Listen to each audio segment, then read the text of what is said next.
Olá turma, tudo bem? Como vai vocês?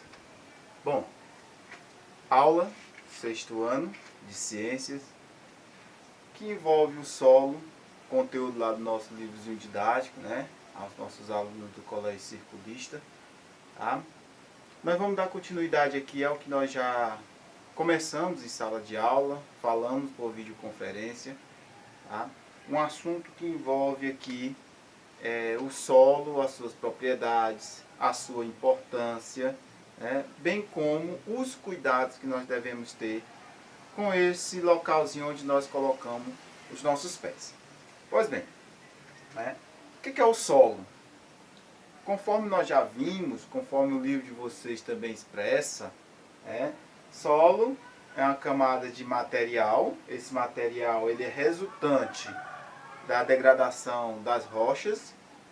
Como assim, professor? Degradação das rochas. Nós vimos que as rochas, conforme ela está exposta aos elementos, ao calor do sol, ao resfriamento à noite, ela vai com o tempo se rachando, se quebrando, se degradando. Conforme o passar dos anos, dos tempos, essa rocha vai ficando cada vez menor, a ponto de nós termos o que nós chamamos hoje de areia ou terra, como muitos o chamam. O fato é que o solo, por si, ele é exatamente isso, a degradação, a quebra da rocha, conforme nós temos uma rocha grande que vai se degradando, mas o solo também não é só isso. Ele é água, na sua composição também possui água, então não é só rocha degradada, possui água, possui também ar e também matéria orgânica morta. Nesse caso, nós vamos falar aqui das plantas e dos animais, que morreram e aí se decomporam através dos micro-organismos e aí se formaram também e fazem parte agora da constituição do solo. Tá bom?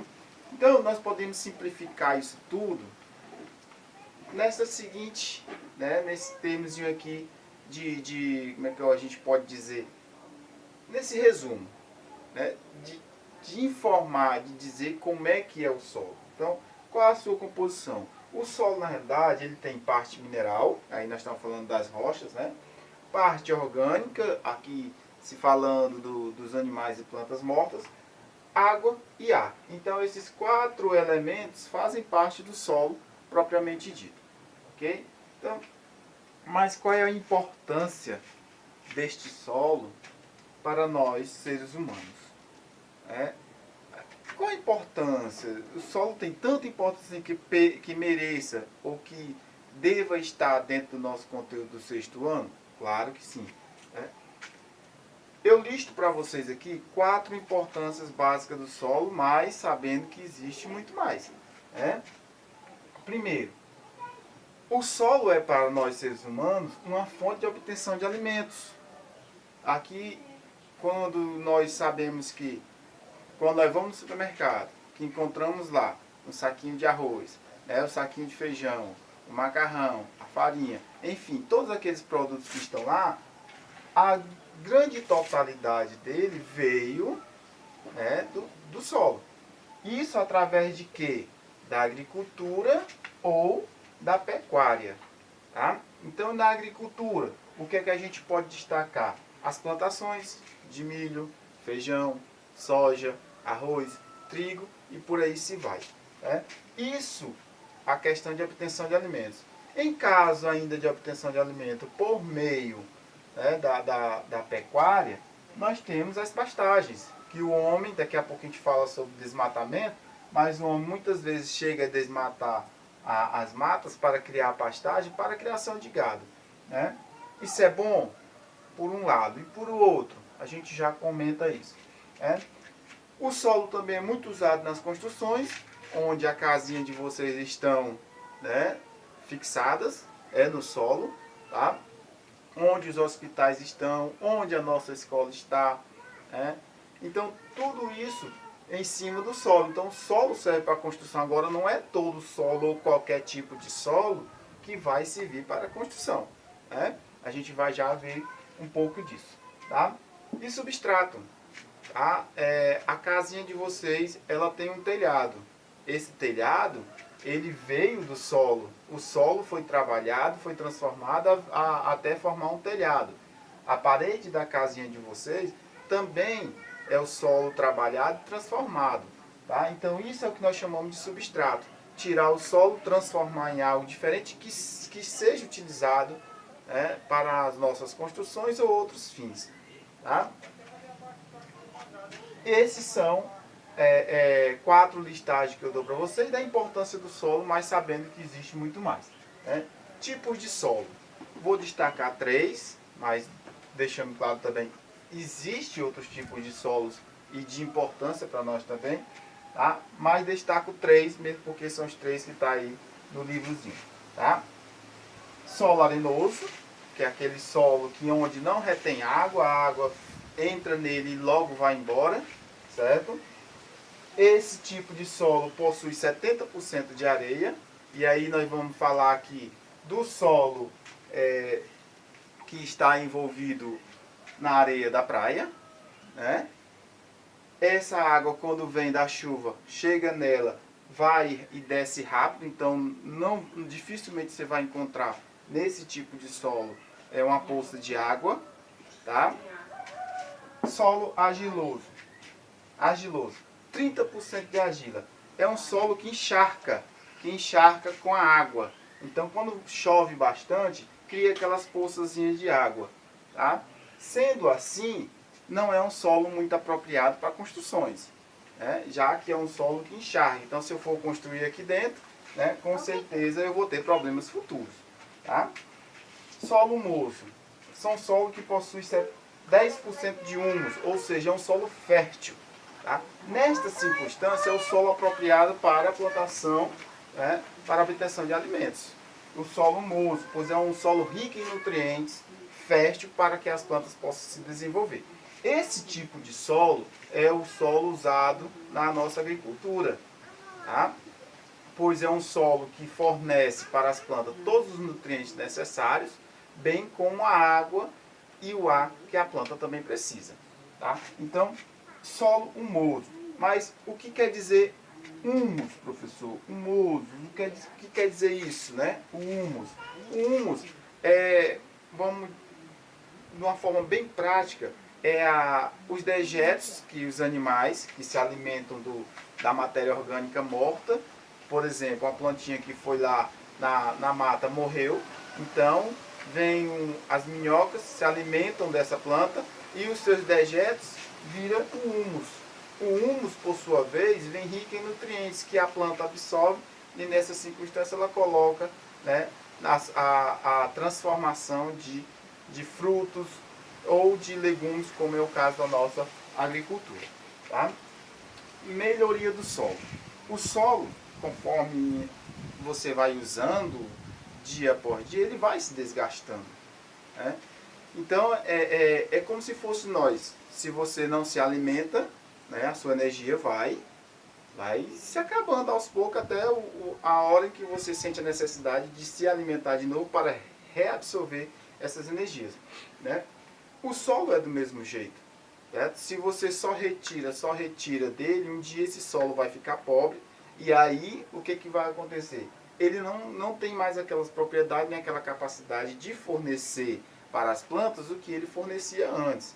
Com isso, as plantas podem não se desenvolver, os frutos da planta podem vir uns frutos fracos, né, em nutrientes. Tudo isso por quê? Porque a planta vai buscar o máximo possível para se manter e até mesmo se reproduzir por meio das suas sementes e frutos, mas o solo não tem esses nutrientes para fornecer. Então, a melhoria do solo se dá por algumas práticas, né, que eu listo aqui para vocês também, certo? E essas práticas ajudam a deixar o solo mais forte, a deixar o solo de novo ou com as suas capacidades de nutrientes para as plantas revigorados. Então, primeiro caso, aração. A aração é muito usada em solos compactos. Para que isso? Para que o solo possa ficar novamente fofo, né? a ponto de uma semente vir a germinar e ali ela começar a se produzir. Vamos para um exemplo prático aqui. Estou andando pela rua de carroçal, só aquela pissarra, barro vermelho batido. Existe alguma planta que vai nascer ali? Não, pois a raiz da semente não consegue penetrar aquele solo. Então, se eu quiser usar esse solo para plantio, o que eu tenho que fazer? Pegar uma máquina que é chamada de arado, coloca ela no solo, sai rasgando, perfurando o solo, fazendo com que a terra revire, quebrando aquela barreira dura da superfície, colocando a parte frágil ou mais fofa do solo para cima, fazendo com que esse solo fique um solo mais permeável, tanto para a água, como para o ar, como para a semente germinar. Isso é aração. A agricultura trabalha muito com isso. Antes do plantio eles aradam, para que a semente possa germinar, para que a água ou o ar possa penetrar no solo. Adubação. Quando o solo às vezes está muito pobre e de nutrientes, aí é necessário fazer uma adubação se eu ainda quiser aproveitar aquele solo por mais tempo. Essa adubação pode ser feita por produtos industrializados, químicos, já preparados para isso, só jogou no solo, ou por meios de matéria orgânica, como restos de plantas, fezes de animais, como a do gado, como a das aves. Tudo isso ajuda a adubação do solo, devolve para o solo os nutrientes que as plantas anteriores retiraram, mas eu estou repondo agora ao solo esses tipos de nutrientes através da adubação. Tá? Irrigação. A irrigação funciona quando eu tenho um solo que é muito seco, e eu não tenho chuvas constantes que possam molhar esse solo para que as plantas possam absorver, junto com a água do solo, os nutrientes. Então eu coloco irrigação. Eu ponho ali um aparelho que sai jateando água por meio da plantação, fazendo com que as plantas fiquem regadas durante muito tempo até ela poder conseguir sobreviver por conta própria, ou diminuir o índice de irrigação.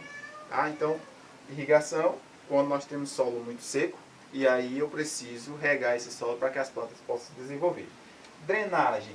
A drenagem ela já é o contrário da irrigação. Aqui eu tenho um solo muito encharcado, com bastante água, e eu preciso retirar essa água para que eu possa plantá-lo. Isso é muito comum em solo argiloso ou solo humoso, que solo humoso às vezes também acumulam bastante água. Então eu preciso fazer essa drenagem. Como assim?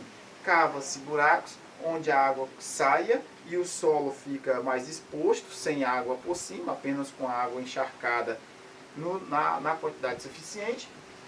E aí eu consigo tirar o excesso de água e fazer o plantio em cima desse terreno. Isso é muito comum na plantação de arroz, já que a plantação de arroz ela começa dentro d'água, mas o desenvolvimento final tem que ser fora d'água. Então faz-se a drenagem para que o arroz possa ser colhido mais à frente. Rotação de cultura. Rotação de cultura aqui é quando eu tenho um solo, mas eu quero utilizar ele por muito tempo, sem precisar fazer aração, sem precisar fazer adubação. Esses dois casos principalmente adubação. Pois, quando eu tenho rotação de cultura, se eu planto só arroz, só feijão este ano num solo, esse feijão vai retirar muito nutrientes, mas alguns outros nutrientes que o feijão não precisou ficou no solo. Então, no ano seguinte eu vou plantar milho, pois o milho tira o nutriente que ficou e ao mesmo tempo devolve outros nutrientes. Esse é um assunto que a gente vai ver um pouco mais à frente quando a gente for falar do ciclo do nitrogênio, ciclo do oxigênio, ciclo da água. É assunto lá para frente que vocês vão entender como a planta devolve nutriente para o solo. Então, eu tenho o quê? Anos diferentes, vários anos diferentes, onde eu vou plantar no primeiro ano um tipo de agricultura, no outro eu passo para outro tipo que não seja o primeiro, ou seja, se eu plantei feijão no primeiro ano, no segundo eu vou plantar o milho, no outro eu vou plantar mandioca, no outro eu planto amendoim, enfim, eu faço uma rotação da cultura. certo? Isso para que o solo não seja desgastado, né, de uma só vez, e ao mesmo tempo ele possa ter tempo para se recuperar com as novas plantas diferentes que ali a gente coloca como plantio, ok? Deu para entender aí mais ou menos como funciona a melhoria do solo, né? Tudo bem. Agora a gente vai ver algumas atividades, falar um pouquinho sobre algumas atividades humanas, né, que são prejudiciais para o solo. Tá? Duas coisas eu vou ressaltar aqui. É muito comum e também, até certo ponto, eu considero criminosa, dependendo do motivo. Dois assuntos: desmatamento e queimadas. É muito comum ver nos nossos telejornais notícias sobre desmatamento na Amazônia para a retirada ilegal de madeira. Eu só não entendi, retirada ilegal, e tem retirada legal? Tem. Retirada legal é aquela retirada onde é certificado pelo governo, onde o homem retira uma planta para retirar da madeira e vender, mas ele planta outras no local. Essa é a retirada legal. Essa é, vamos dizer assim, é aceitável. Mas existe o desmatamento ilegal, que é aquela que o homem vai, retira a madeira, vai embora e pronto, ficou por isso. Esse tipo de desmatamento pode gerar problemas para o solo e, de modo geral, para nós aqui que estamos bem longe da floresta. E aí eu já explico isso, né? Quando desmatamos, o solo fica descoberto. Ou seja, o que é que está protegendo o solo do sol, da chuva, né, e do vento? São as plantas. As plantas que estão ali, ela protege o solo da intensidade dos raios solares. Então, os raios solares não vai chegar com tanta força no solo, porque as plantas estão protegendo, é tanto que vocês gostam às vezes de ficar debaixo de uma sombrinha. Quando a chuva vem, ela não cai com a mesma velocidade, porque ela bate nas folhas da planta, e quando ela cai no solo, cai com a velocidade menor, então dá tempo dessa água penetrar no solo. E quando eu tenho uma floresta, o vento que vem, ele não consegue levar o solo. Ele simplesmente só balança, porque as plantas conseguem parar a velocidade desse vento. Então, se eu não tenho desmatamento, se eu tenho o desmatamento, então eu não tenho como proteger o solo dos raios solares, da chuva intensa, nem do vento. Certo? Consequentemente, se eu desmato, eu deixo o solo desprotegido, então eu posso ter três coisas principais que podem acontecer aqui, apesar de ter outras. Mas, primeiro, eu posso ter, num futuro bem próximo, uma desertificação, ou seja, já que eu desmatei, o solo ficou descoberto, ali pode virar um deserto no futuro. Erosão, que daqui a pouco eu falo um pouquinho mais de erosão, tá? E assoreamento dos rios. Falando um pouco sobre assoreamentos, o que é isso?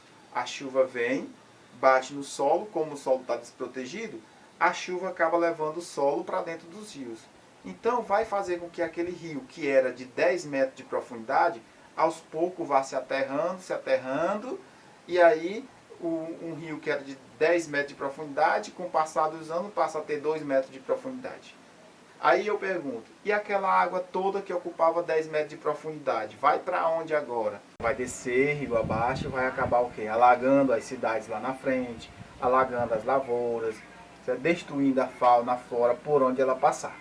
Certo? Agora falando um pouquinho sobre erosão. Quando chove, se o solo está desprotegido por uma camada de vegetação, a água vai cair com força no solo, vai descer com força nesse solo, e vai acabar levando todo o substrato que tem ali. O humus, vai levar a areia, e tudo isso vai depositar onde? Para onde é que as águas correm? As águas correm para os rios e dos rios para os mares. Então tudo isso vai levando o problema um pouco mais para frente. É só a gente lembrar bem da nossa cidade. Quando chove, o que ocorre aqui em Fortaleza quando chove?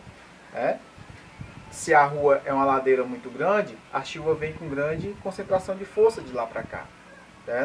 Isso não ocorre em uma floresta, não ocorre porque quando essa chuva bate nas árvores antes de chegar no chão, ela tem um período de tempo para poder cair devagar e um tempo de absorver. E embora que ela corra para os rios, ela não vai levar o substrato porque as plantas cobrem essa vegetação. Muito bem, com o passar do tempo que esse desmatamento causou sobre as plantas, né, pode trazer o princípio de erosão, conforme nós já falei. Eu já falei agora, né? Através da chuva, né, através do vento. Tá?